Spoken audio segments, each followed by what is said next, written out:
अस्सलाम वालेकुम, मैं हूं दीन इम्तियाज़ और आप देख रहे हैं तख्ती ऑनलाइन।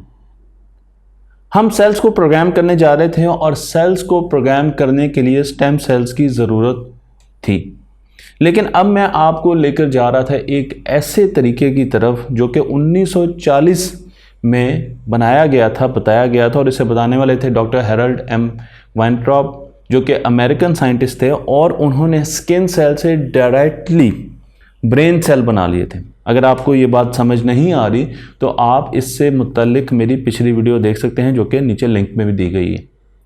हम ये समझते थे कि सिर्फ स्टेम सेल से ही हम दूसरे सेल्स बना सकते हैं। 30 साल तक हमने ये रिसर्च भुला दी, और उसके बाद एक जापानीज़ साइंटिस्ट जिनका नाम है शिन्या यामानाका, इन्होंने नोबेल प्राइज़ लिया। और किस रिसर्च पर लिया? इन्होंने इसी रिसर्च को आगे बढ़ाया और इन्होंने 4 ट्रांसक्रिप्शन फैक्टर का इस्तेमाल करते हुए स्किन सेल को बदला स्टेम सेल में।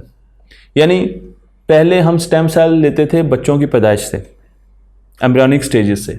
मेरे पास अपने स्टेम सेल नहीं है, आपके पास अपने स्टेम सेल नहीं है, लेकिन इन्होंने बताया कि आप अपने स्टेम सेल्स अपनी स्किन से भी ले सकते हैं और चीज़ों से भी ले सकते हैं। इसका मतलब ये है कि अब मेरे पास अपने स्टेम सेल्स हैं, आपके पास अपने स्टेम सेल्स हैं, हमारे पास अपनी रिपेयर किट्स हैं, क्योंकि स्टेम सेल से हम बहुत सी रिपेयर से, मेंटेनेंस से गुजर सकते हैं, जिसको आगे हम डिस्कस करेंगे।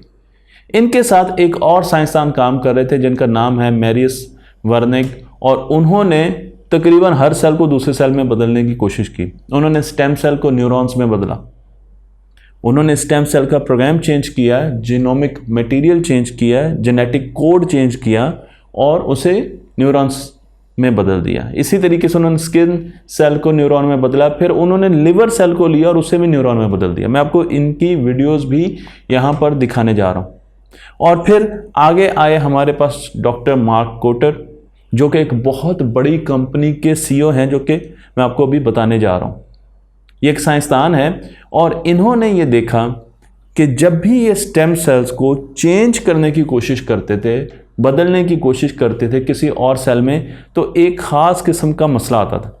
और वो मसला ये था कि एक तो उस कन्वर्जन की स्पीड बड़ी स्लो होती, और दूसरा ये होता था कि जब स्टेम सेल को कहा जाता था कि भाई आप न्यूरॉन में चेंज हो जाएं, तो क्योंकि उसके पास वो स्ट्रक्चर तो था नहीं न्यूरॉन का, तो कहीं ना कहीं स्टेम सेल उन जीन्स को जिनको चेंज किया जाता था उनको साइलेंस कर देता था, उनको इनएक्टिव कर देता था।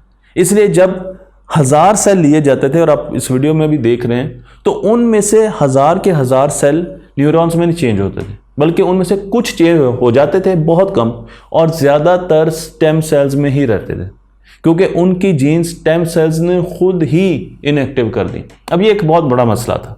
इस मसले ने इन्हें काफ़ी ज़्यादा परेशान किया, इनकी फंडिंग रुक गई, इनकी लैब को बहुत मुश्किलात आ गई।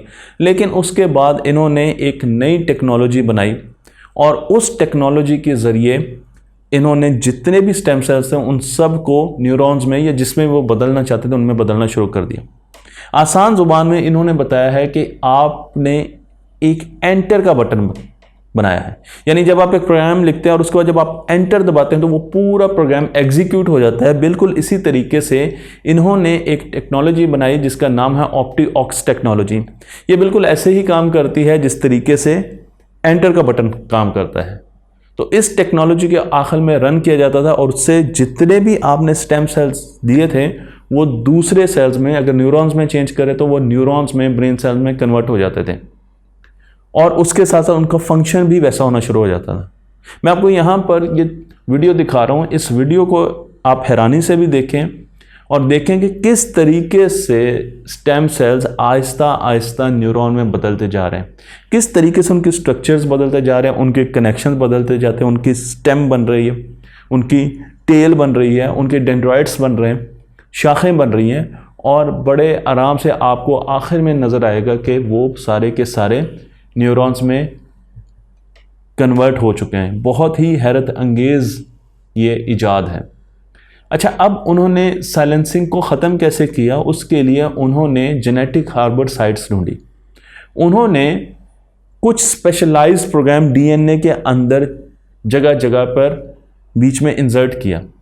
ये जो प्रोग्राम था जिस जगह इंसर्ट किया जा रहा था उसे जेनेटिक हार्बर साइट्स कहा जाता है। और इसका मकसद ये था, दो मकसद थे। एक तो ये कि वो उस सेल की प्रोटेक्शन करे, उस सेल में जो चेंजेस आ रही हैं वो आने दे, और दूसरा वो उस प्रोग्राम की भी प्रोटेक्शन करे, यानी कोई भी और चीज़ उस प्रोग्राम को साइलेंस ना कर सके, इनएक्टिव ना कर सके। तो अब इन्होंने जब हार्बर साइट्स का यूज़ करके उसमें स्पेशल प्रोग्राम डाला, अब इस टेक्नोलॉजी को ऑप्टी-ऑक्स टेक्नोलॉजी कहते हैं, तो स्टेम सेल्स उसको रेजिस्ट नहीं कर सके और वो सारे के सारे आहिस्ता आहिस्ता कन्वर्ट होना शुरू हो गए ब्रेन सेल में। एक इंसान के सेल की अगर बात की जाए तो उसमें एक वक्त में 20,000 जीन्स होती हैं, और उसी वक्त जब हम ये बात कर रहे हैं तकरीबन आधी यानी 10,000 जीन्स एक्टिव होती हैं। तो 20,000 टोटल जीन्स हैं एक सेल में, और उसमें से 10,000 एक्टिव जीन्स हैं, और वो एक्टिव जीन्स उस पूरे सेल का स्ट्रक्चर भी बयान करती हैं और उसका फंक्शन भी बयान कर रही हैं। लेकिन उनमें सिर्फ 2,000 जीन्स ऐसी हैं जो कि ट्रांसक्रिप्शन फैक्टर हैं, यानी कि वो दूसरी जीन्स को रेगुलेट करती हैं, यानी कि वो कंट्रोल में हैं दूसरी जीन्स की, किसी जीन्स को ऑन और ऑफ कर सकती हैं, रेगुलेट कर सकती हैं, अपने आप को भी रेगुलेट कर सकती हैं, दूसरों को भी रेगुलेट कर सकती हैं। और फिर अगर आपने किसी एक सेल की आइडेंटिफिकेशन देखनी है तो उसमें 1 से लेकर 6 ट्रांसक्रिप्शन फैक्टर उसे सेल को इनकोड करते हैं। तो हम अगर सेल्स को रीड करना चाह रहे हैं, हम डिफरेंट सेल्स को रीड करना चाह रहे हैं, तो उस सिलसिले में जो कम्बिनेशंस आपको यहाँ पर दिखाए गए हैं वो कम्बिनेशन 1000 साइंसदान अगर 3212 साल तक काम करें, 3212 साल तक काम करें, तो वो सेल्स को आइडेंटिफाई कर सकते हैं, उनकी आइडेंटिफिकेशन कर सकते हैं। ये तो बहुत मुश्किल काम था।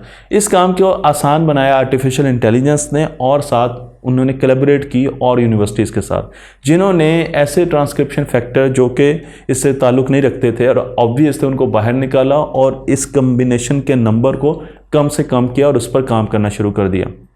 आप अगर एक सेल बनाना चाह रहे हैं, एक हाइब्रिड सेल बनाना चाह रहे हैं, तो उसके लिए ज़रूरी है कि जो जीनोमिक मटेरियल है वो मॉड्यूल्स में हो।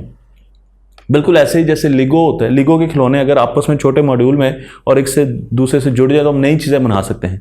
तो इंसान के सेल का जो स्ट्रक्चर और फंक्शन है वो किसने कंट्रोल करना है? जीनोमिक मटेरियल ने।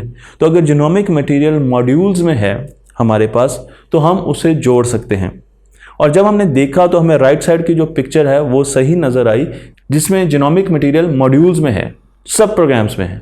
तो अब हमने कुछ प्रोग्राम्स स्किन के सेल से लिए, कुछ प्रोग्राम न्यूरॉन से लिए, ब्रेन के सेल से, और उन्हें कनेक्ट कर दिया, तो नई किस्म के सेल्स बनना शुरू हो गए। मसल सेल्स और पिगमेंट सेल्स, इनको इकट्ठा कर दिया, अब नई किस्म की। तो रिसर्च एक और तरफ चलना शुरू हो गई, और वो तरीका ये था कि हम नए सेल्स को, हाइब्रिड सेल्स को बना रहे हैं। लेकिन हाइब्रिड सेल्स के साथ हम नए सेल्स को भी बना सकते हैं। हम 5-6 सेल से जीनोमिक मटेरियल लेके इकट्ठा करें तो एक नया सेल बन जाएगा। लेकिन ये सेल कहाँ पर इस्तेमाल होगा अभी हमें इसका कोई अंदाज़ा नहीं। यानी हम अपनी बॉडी में से जीनोमिक मटेरियल लेकर ऐसे सेल्स प्रोड्यूस कर रहे हैं जो कि हमारी बॉडी का हिस्सा नहीं है। जो कहाँ पर यूज़ होंगे, जिनकी क्या खसूसियात होंगी, जिनके क्या फंक्शंस होंगे, हमें अभी उसके बारे में कोई आइडिया नहीं। और ये एक बहुत बड़ी फील्ड है जिसमें फ्यूचर में काम किया जाएगा। मे बी इससे हमें ऐसी चीज़ें मिलेंगी जो अभी बयान करना शायद मुनासिब नहीं होगा। तो हम जब सेल्स को प्रोग्राम कर रहे हैं, स्टेम सेल्स को प्रोग्राम कर रहे हैं और नॉर्मल सेल्स प्रोड्यूस करने की कोशिश कर रहे हैं, तो इसमें हमें कितनी अफादियत मिली।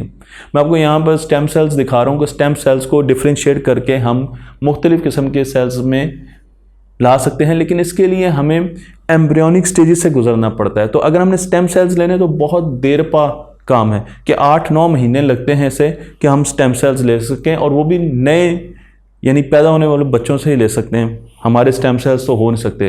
तो हमें तो मैच्योर एडल्ट सेल्स चाहिए ताकि हम रिसर्च भी कर सकें और उनसे बीमारियों की थेरेपीज़ वगैरह की जा सके। तो हम कितने करीब हैं कि हम मैच्योर एडल्ट सेल्स प्रोड्यूस कर सकते हैं।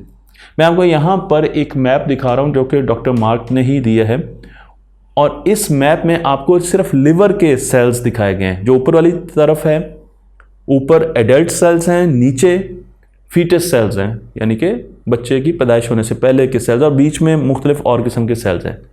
तो हमने सिंगल सेल सीक्वेंसिंग टेक्निक का इस्तेमाल किया और हमने पूरे ह्यूमन के जो लिवर के सेल्स हैं उनको मैप किया। अब हम देखते हैं कि हम आर्टिफिशियल सेल्स जो हैं, जो कि सेल्स हम कन्वर्ट कर लेते हैं स्टेम सेल्स में, वो कितने बना चुके हैं। तो मैं आपको यहाँ पर जो ब्लैक कलर के डॉट्स दिखा रहा हूँ, अब आप इन डॉट्स को देखिए, ये प्रोग्रामेबल सेल्स हैं, यानी ये वो सेल्स हैं जो कि हमने स्टेम सेल से प्रोग्राम करके लिवर सेल्स में कन्वर्ट किए हैं। तो आप देख सकते हैं कि एडल्ट सेल्स भी हम प्रोड्यूस कर रहे हैं, हम फीटस के सेल्स भी प्रोड्यूस कर रहे हैं और हम बीच में जो दूसरे सेल्स हैं वो भी प्रोड्यूस कर रहे हैं। तो तकरीबन हम काफ़ी हद तक लिवर के सेल्स, प्रोग्रामेबल सेल्स प्रोड्यूस कर चुके हैं। और इस पर टेक्नोलॉजी पर बहुत ज़्यादा काम कर रही है एक कंपनी जो कि मार्क की अपनी, डॉक्टर मार्क की ही अपनी कंपनी है और इस कंपनी का नाम है बिटबायो। ये पूरी दुनिया को प्रोग्रामेबल सेल्स प्रोवाइड करते हैं ताकि उस पर रिसर्च की जा सके। रिसर्च इसलिए कि सपोज अल्जाइमर डिजीज़ है जो कि हमारे न्यूरॉन्स को अफेक्ट करती है, तो अब हमें प्रॉपर न्यूरॉन सेल्स चाहिए ताकि हम उस पर मुख्तलिफ़ किस्म की मेडिसिन इस्तेमाल करके देखें कि क्या वाकई हम उससे रिकवर कर सकते हैं या नहीं कर सकते। इसी तरीके से सेल थेरेपीज़ होती हैं, कैंसर में ये सेल्स यूज़ किए गए हैं और इनके बड़े अच्छे रिजल्ट्स आए हैं। मैं आपको यहाँ पर इनकी वेबसाइट का एड्रेस भी दिखा रहा हूँ, तो आप इनकी वेबसाइट को जाके विजिट भी कर सकते हैं और आप देख सकते हैं कि किस तरीके से थेरेपीज़ की जाती है। क्योंकि जब भी कोई बीमारी शुरू होती है वो सेलुलर लेवल पर शुरू होती है, और अगर हम सेल्स को रिप्लेस कर सकते हैं या सेल को मेंटेन कर सकते हैं या सेल को प्रोग्राम कर सकते हैं या सेल को रिपेयर कर सकते हैं, तो हम सेलुलर लेवल पर ही उन बीमारियों को ख़त्म कर सकते हैं। उसके अलावा भी इनके बहुत से फ़ायदे उठाए जाएंगे और अभी हमें अंदाज़ा भी नहीं है कि नए सेल से किस किस्म की चीज़ें बनाई जा सकती हैं, लेकिन मकसद यही है कि इस टेक्नोलॉजी में हम खुद आगे आएँ और हम खुद काम करें ताकि हम भी इस टेक्नोलॉजी से फ़ायदा उठा सकें। मुझे उम्मीद है कि ये वीडियो आपको पसंद आई होगी। तख्ती ऑनलाइन को लाइक कीजिए, शेयर कीजिए और इनको दूसरों तक पहुंचा दीजिए।